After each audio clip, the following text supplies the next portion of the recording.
Hello YouTube world, thanks for joining me here at Brian's Old Hills Homestead. Today I'm going to prepare ribs. Tomorrow I'll smoke them for you. Today I want to go through the process that I do and prepare my ribs for a perfect barbecue.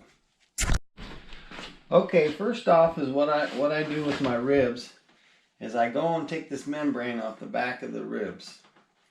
And the easiest way to do that, get it started, is take a paper towel. It grips the membrane pretty easy and it'll help you peel it off.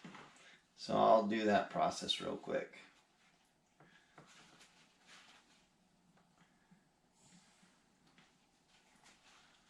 Sometimes you might have to take a knife or a spoon or something, get underneath the edge of it and get it started, but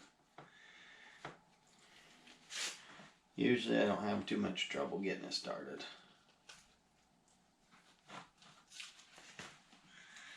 The paper towel just helps grip it, see? As you can see, it peels right off there.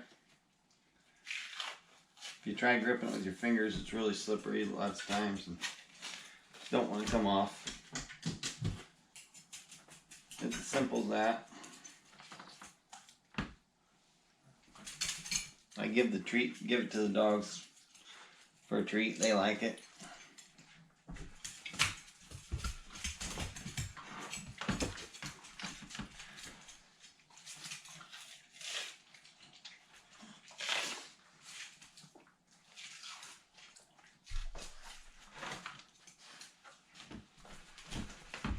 Can't see, the dogs are off camera, but they're standing all around me waiting for this.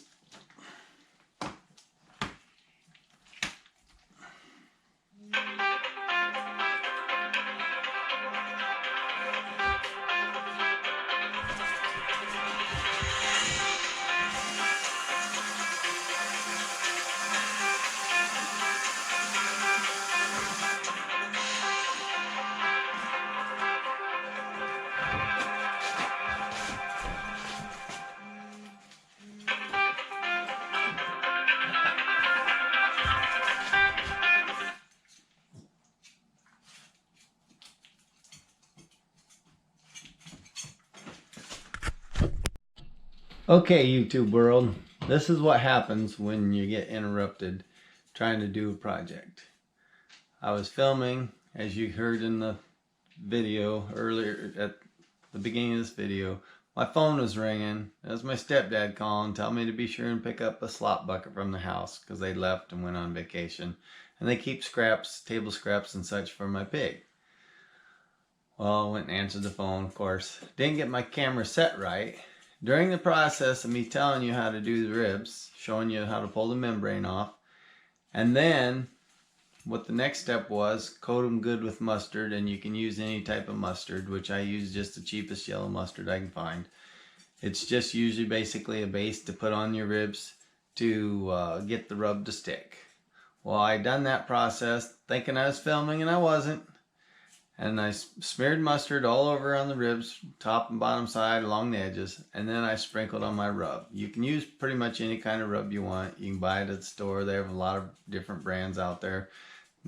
Basically, I think they're the same, but people would argue, say they're different, which you look at the ingredients, a lot of them are the same, but some of them have spicy, you know, whatever. I end up making my own rub. I just got online and found a rub recipe. I looked at several different ones, and I thought that one sounds simple. I have the ingredients for it, so that's what I use. I have bought rubs, you know. I said it's all in the way you make your ribs, I guess. The type of sauce you put on it that actually makes them good. How long you smoke them, the technique you use. I use the 3-2-1 method. If you're not sure what that is, get on YouTube. You can learn everything on YouTube. That's what I do. Anyways, I did, as you can see, the ribs are ready. I smeared the mustard all over them, flipped them over. End up sprinkling the rub on. Got a good generous coat of rub. What I do is I'll set these in the fridge and leave them in there overnight.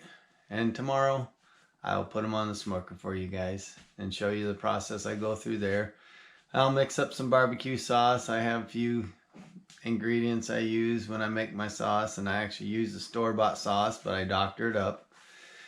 And I experiment every time when I do my sauces. So tomorrow when I finish this video, you'll get to see me experimenting with my sauces.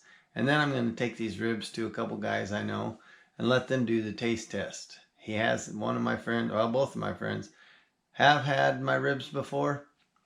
And so I'll take them to them, let them try them, and see if they say these are my best ribs yet or not. The last time, I think I outdone myself and they were actually pretty good. And my friend says, yeah, he says they're almost a 10. He said probably the best ribs he had. We'll see if I can do better this time.